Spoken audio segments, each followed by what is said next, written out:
повече от 2 века и половина бежанци от Кукушко принесли себе си, децата и внуците в равна Тракия. Далеч от Егейска Македония, те принесли своите традиции и обичаи. Създали своето село, нарекли Горбетето. През 1907 година е преименувано в село Странско. И до днес носи името Странско. Започва годините на просвещение. Младежите се събират на групички и 15 активисти решават да основат читалище. Събират се в църковната стаечка, където отец Атанасий Попов им е отредил място за събиране.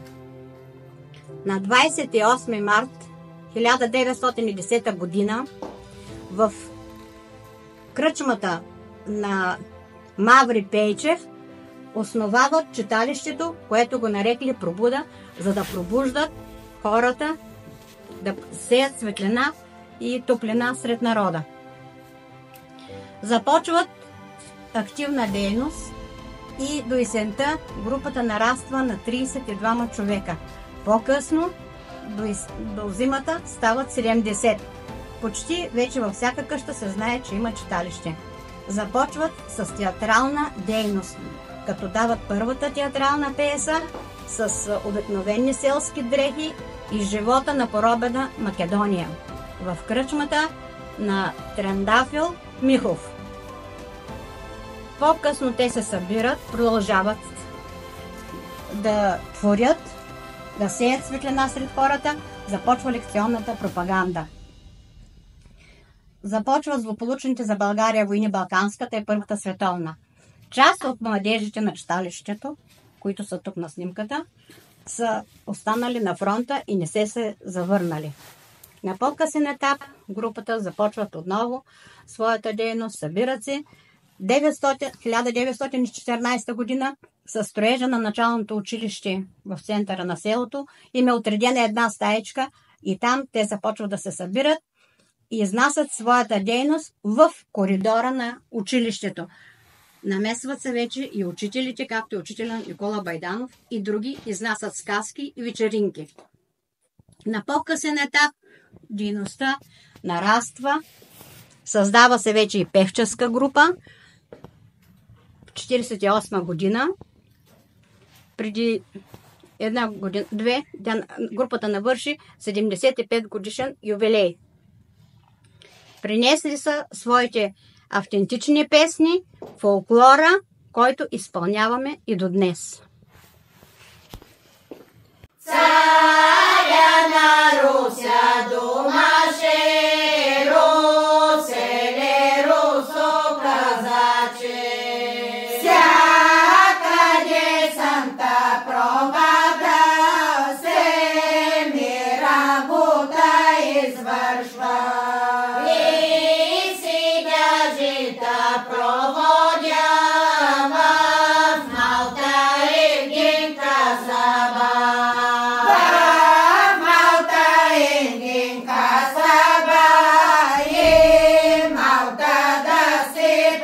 Хайде!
Rano Dimitar, podrani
Mamoljo, mila, mamoljo.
Nebe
поддържа читалището. Имаме и библиотека. Библиотечният фонд в момента наброява 6817 книги. Но тази малка книжка е най-ценната за нашето читалище, защото това е устав, който е на 115 години, създаден в 1910 година. Обнародване в Държавен вестник от Министерството на просветата и културата. Подарен ми е от сина на Койно Атанасов Попов, дядо Атанас Попов.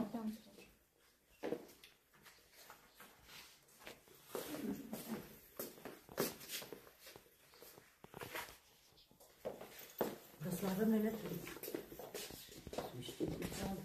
Това не сложи, че свещите ги заповедите. Заповедите ги прочета. Е така, ако ги напаки, няма да е по-лесно да ги бучкате.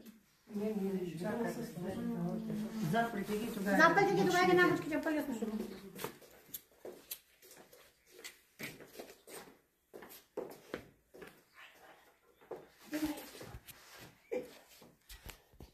Sorry. Смело. Още едно е.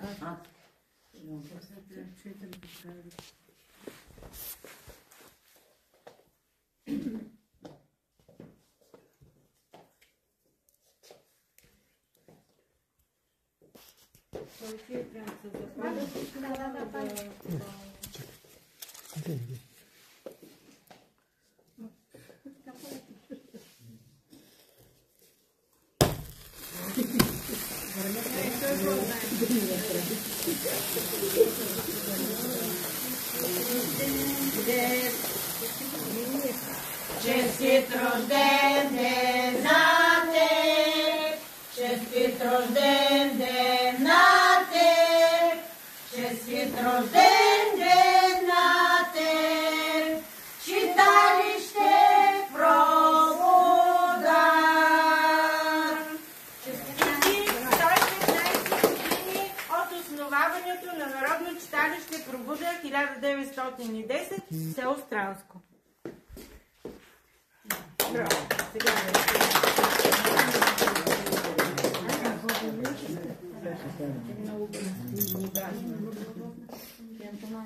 Толкова. Няма нищо беда.